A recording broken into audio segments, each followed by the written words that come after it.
Hello viewers, this is Deepak here. आज हमारे पास है आरपीएससी राजस्थान लोक सेवा आयोग अजमेर आरएएस, ठीक है। आरएएस एग्ज़ाम 2023 का नोटिफिकेशन ऑफिशियल वेबसाइट पर आ चुका है, ठीक है। ये आपका नोटिफिकेशन है, ठीक है। तो विस्तृत विज्ञापन है ये, ठीक है। 28/6/2023 को ये आपका इस पे ऑफिशियल वेबसाइट पर अपलोड किया गया है, ठीक है। RS and RTS RPSC exam 2023-24 के रिगार्डिंग आयोग द्वारा ये भी जो भी है इसमें लिख रखी डिटेल्स। संयुक्त प्रतियोगी परीक्षा द्वारा सीधी भर्ती नियम 1999 के तहत टीएसपी क्षेत्र हेतु जो भी है आपका ये इन्होंने लीगली सारी चीज़ें लिख रखी है। अपने काम की बात है, यहाँ पर कितने पद हैं? टोटल 905 पद हैं, ठीक है। जिसमें राज्य सेवाओं के कितने हैं? 424 और अधीनस्थ सेवाओं के कितने हैं? 481 पदों हेतु ऑनलाइन आवेदन पत्र क्या किए हैं? मांगे गए हैं, ठीक है। पद क्या है? एक स्थायी पद है, ठीक है। और पदों की संख्या, सेवावार संख्या और वेतनमान इन्होंने नीचे दे रखा है, ठीक है। तो सबसे पहला पद है अपना राजस्थान प्रशासनिक सेवा का। इसमें कितने पद हैं आपके? 67 पद हैं। पे मैट्रिक्स लेवल आपका L14 है, और ठीक है, यही है। और राजस्थान नंबर 2 पे राजस्थान पुलिस सेवा, इसके हैं आपके 60 पद। राजस्थान लेखा सेवा, इसके हैं आपके 130 पद। राजस्थान सहकारी सेवा, इसके हैं 46 पद। नियोजन सेवा, इसके हैं 3 पद। कारागार सेवा, इसके हैं 8 पद। उद्योग सेवा, इसके हैं 11। राजस्थान राज्य बीमा सेवा के 14। वाणिज्य कर सेवा के 0। खाद्य एवं नागरिक आपूर्ति सेवा का 1 पद। पर्यटन सेवा का कोई नहीं।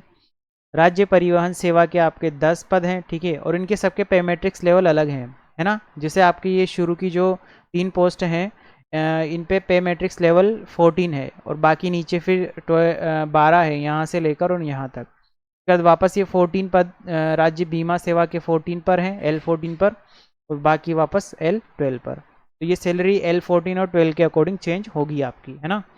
तो राजस्थान परिवहन सेवा के आपके 10 पद हैं। समेकित बाल विकास सेवा के आपके 55 पद हैं, और बाकी इन तीनों के है ही नहीं। देवस्थान सेवा, ग्रामीण विकास सेवा और महिला विकास सेवा के। उसके अलावा श्रम कल्याण सेवा के आपके 13 पद हैं। आबकारी सामान्य शाखा सेवा के 3 पद हैं, ठीक है। और प्रिवेंटिव फोर्स के 0 पद।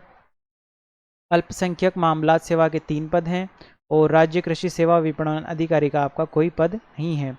इनके वेतनमान और पे मैट्रिक्स लेवल इसने यहाँ पर ये पीछे की तरफ दिखा रखे हैं, ठीक है। इसके अलावा अगर हम नीचे चलें तो बाकी के पद हैं आपके राजस्थान अधीनस्थ सेवाओं के, ठीक है। अधीनस्थ सेवाओं के आपके कुल मिला के 481 पद हैं, जिसमें नंबर 1 पर है आपका राजस्थान देवस्थान अधीनस्थ सेवा, इसमें 1 पद है, ठीक है। पे मैट्रिक्स लेवल आपका L10 है। राजस्थान सहकारिता अधीनस्थ सेवा, इसमें 196 पद हैं। उसके बाद सहकारिता अधीनस्थ सेवा टीएसपी, इसमें 7 हैं। तहसीलदार सेवा में 102 हैं। तहसीलदार सेवा टीएसपी वाली में 12 हैं। आबकारी अधीनस्थ में 0। नियोजन वाली में 3। उद्योग अधीनस्थ सेवा में 11। वाणिज्यिक कर इसमें 33। वाणिज्यिक कर अधीनस्थ सेवा इसमें 4। खाद्य और नागरिक रसद अधीनस्थ सेवा में 48। वही नागरिक रसद अधीनस्थ सेवा टीएसपी वाले में 0। और समेकित बाल विकास अधीनस्थ सेवा के 9, 2, 10, 1, 0, 0, 13, 1, 6 और 22, ठीक है। ये सब आप देख ही सकते हो कि कहाँ कहाँ पर कौन कौन से पद हैं, ठीक है। इनके लेवल और वेतनमान का पे मैट्रिक्स लेवल इन्होंने यहाँ पे पीछे बता रखा है। 10 या 11 है, ठीक है, इनका सभी का अधीनस्थ सेवा वालों का।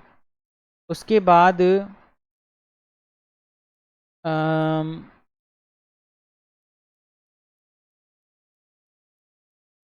नॉर्मल जानकारी दे रखी है इन्होंने, ठीक है, जिसमें कौन कौन से जो है आपके देखो विशेष नोट दे रखा है इन्होंने। टीएसपी क्षेत्र के अभ्यर्थी गैर टीएसपी क्षेत्र की रिक्तियों के विरुद्ध भी पात्र होंगे, ठीक है। टीएसपी वाले जो हैं आपके नॉन टीएसपी वालों के लिए भी पात्र होंगे। टीएसपी क्षेत्र के पदों के विरुद्ध केवल राजस्थान राज्य के टीएसपी क्षेत्र के अभ्यर्थी ही ऑनलाइन आवेदन करेंगे, यानी कि वही टीएसपी एरिया वाले नॉन टीएसपी में फॉर्म डाल सकते हैं, ठीक है ना। और अधीनस्थ सेवाओं की क्रम संख्या 2, 3, 9, 10, 11, 19 और 22 ये पदों में ही विभागीय कर्मचारियों हेतु पद क्या है? आरक्षित हैं, ठीक है। तो इसमें मंत्रालयीय कर्मचारी जो पहले से आपके जॉब में है वही जो है इसमें फॉर्म डाल सकते हैं। अराजपत्रित कर्मचारियों हेतु आरक्षित पदों के संबंध में इसमें भी निम्न शर्तें दे रखी है कि आपके अराजपत्रित कर्मचारियों के लिए कौन कौन से पद जो हैं आरक्षित हैं। ठीक है, तो और अगर हम चले नीचे, अनिवार्य शैक्षणिक योग्यताएं, ठीक है, क्या दे रखी है इसने शैक्षणिक योग्यता? Must hold a degree of any of the universities incorporated by an act of the central or state legislature in India or other educational institutions established by an act of parliament of declare to be deemed as a university under section 3 of the University Grant Commission Act 1956 or possesses an equivalent qualification recognized by the government in consultation with the commission। ठीक है, तो आपकी minimum qualification क्या है कि आपने क्या कर रखा हो, ग्रेजुएशन कर रखा हो, चाहे आपका कोई भी स्ट्रीम रहा हो। ठीक है, शैक्षणिक अर्हता संबंधी प्रावधान, ठीक है, आयु सीमा अंतिम वर्ष की परीक्षा में सम्मिलित हुआ हो, ठीक है, या सम्मिलित होने वाला व्यक्ति क्या है, आवेदन करने के लिए पात्र है, यानी कि जो आपका फाइनल ईयर में अगर कोई है स्टूडेंट तो वो भी आवेदन कर सकता है। ठीक है ना, लेकिन उसको क्या होगा, मुख्य परीक्षा से पहले शैक्षणिक अर्हता अर्जित करने का क्या देना होगा, सबूत, यानी कि उसको मुख्य परीक्षा से पहले जो आपका मेंस होगा उससे पहले उसको पास होने का सबूत देना पड़ेगा। आयु सीमा आपकी दे रखी है 21 वर्ष मिनिमम और 40 वर्ष अधिकतम, और उसके अलावा आपके आयु सीमा में छूट दे रखी है इन्होंने, अलग अलग कैटेगरी वाइज अलग अलग छूट है, ये 5 वर्ष वाली है, ये 10 वर्ष वाली है, ये 5 वर्ष वाली है। ठीक है, जबकि इनके लिए आपके अधिकतम आयु की कोई सीमा नहीं है। ठीक है, और ये सब आपको पता है ही सही, बाकी सब चीज़ें नॉर्मल है। चयन प्रक्रिया में चयन प्रतियोगी परीक्षा और साक्षात्कार, यानी कि प्री होगा, मेन होगा और इंटरव्यू होगा। आवश्यकता पड़ने पर आयोग द्वारा उत्तर पुस्तिका के मूल्यांकन में स्केलिंग, मॉडरेशन, नॉर्मलाइजेशन पद्धति को क्या कर सकेंगे, वो अपना सकेंगे। ठीक है, और ठीक है, परीक्षा का स्थान माह सितंबर अक्टूबर 2023 में आयोजित किए जाने की इन्होंने जो है संभावना बता रखी है ना, तो जरूरी नहीं होगा ही सही, लेकिन आप ये मान के चलो कि सितंबर और अक्टूबर में हो जाना चाहिए, जैसे हो जाएगा। ठीक है, परीक्षा स्थान और तिथि के संबंध में यथा समय सूचित कर दिया जाएगा, यानी कि आपके जब एडमिट कार्ड आएंगे आपको बता दिया जाएगा। परीक्षा योजना, पाठ्यक्रम, प्रारंभिक परीक्षा वस्तुनिष्ठ रूप में ऑनलाइन या ऑफलाइन में ली जाएगी, जो आपका प्री है। ठीक है, प्रारंभिक परीक्षा मीन्स प्री एग्जाम जो होगा आपका वो या तो ऑनलाइन होगा या ऑफलाइन होगा। प्रारंभिक परीक्षा के सभी प्रश्न क्या होंगे, वस्तुनिष्ठ प्रकार के होंगे, ABCD ऑप्शन वाले होंगे, आपके मल्टीपल चॉइस होंगे। और मुख्य परीक्षा क्या होगी, वर्णनात्मक रूप में ली जाएगी, यानी कि आपका क्या होगा, मेंस वाला जो पेपर है वो डिस्क्रिप्टिव रूप में होगा। विस्तृत पाठ्यक्रम आयोग की वेबसाइट पर प्रत्यक्ष से जारी कर दिया जाएगा। ठीक है, ये जो सिलेबस होगा आपका सिलेबस, ये भी इन्होंने जो है वेबसाइट पर जारी कर दिया है RPSC की, तो उसकी हम अलग से वीडियो बनाएंगे। ठीक है, तो वो वीडियो अलग से डल जाएगी सिलेबस की, आपके RS के सिलेबस की, जिसमें आपका प्री प्लस मेन, प्री का सिलेबस और मेंस का सिलेबस, वो दोनों का सिलेबस जो है मैं आपको वीडियो डाल दूंगा, उसमें बता दूंगा।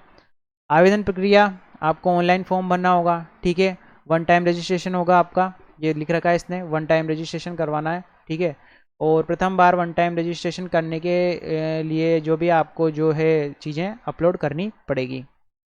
उसके बाद SSO ID से फॉर्म भरा जाएगा आपका। ठीक है, और अगर हम नीचे चलें, 1 टाइम रजिस्ट्रेशन OTR लागू किए जाने के कारण ऑनलाइन आवेदन में अभ्यर्थी के नाम, पिता के नाम, जन्म तिथि, लिंग में किसी स्तर पर कोई संशोधन संभव नहीं होगा।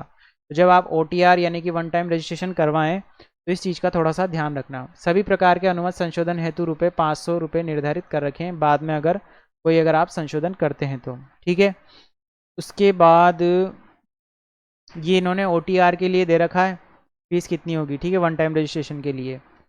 और आपका जो प्रीलिम्स और मेंस एग्ज़ाम 2 होंगे। प्रीलिमिनरी एग्जामिनेशन में आपका जनरल नॉलेज और जनरल साइंस, GK और GS का पेपर होगा, इसमें 200 मार्क्स होंगे टोटल। ठीक है, और 3 घंटे का ये आपका पेपर होगा। मेंस एग्जामिनेशन में क्या होगा, the number of the candidates to be admitted to the main examination will be 15 times the total approximate number of vacancies। यानी कि जो है आपके 15 गुना दिए जाएंगे मेंस के लिए, आपके कितने स्टूडेंट या कैंडिडेट पास किए जाएंगे, कितनी वैकेंसी है। जैसे अप्रोक्सीमेटली 900 कुछ वैकेंसी है, ठीक है।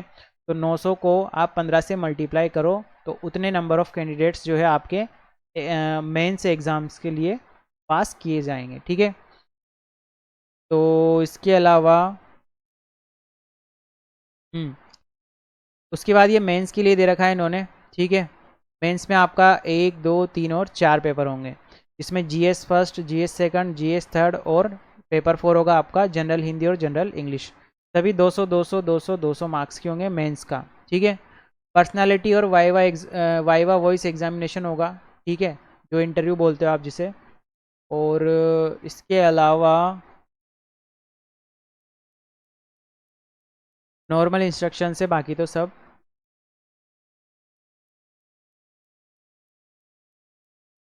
ठीक है। तो ये था आपका आरएस का नोटिफिकेशन। तो इस वाले वीडियो में तो हमने सिर्फ नोटिफिकेशन पर बात की है। एक वीडियो और लाऊंगा मैं, ठीक है, उसमें हम किस पे बात करेंगे, आपका विस्तृत सिलेबस, ठीक है, डिटेल्ड सिलेबस के बारे में बात करेंगे। डिटेल्ड सिलेबस के बारे में बात करेंगे जिसमें आपका प्री का सिलेबस अलग रहेगा थोड़ा सा, है ना, और मेंस का सिलेबस थोड़ा सा अलग रहेगा। तो प्री और मेंस का सिलेबस जो है मैं आपका अलग वीडियो में डिस्कस कर लूँगा, ठीक है। तो थैंक यू वेरी मच।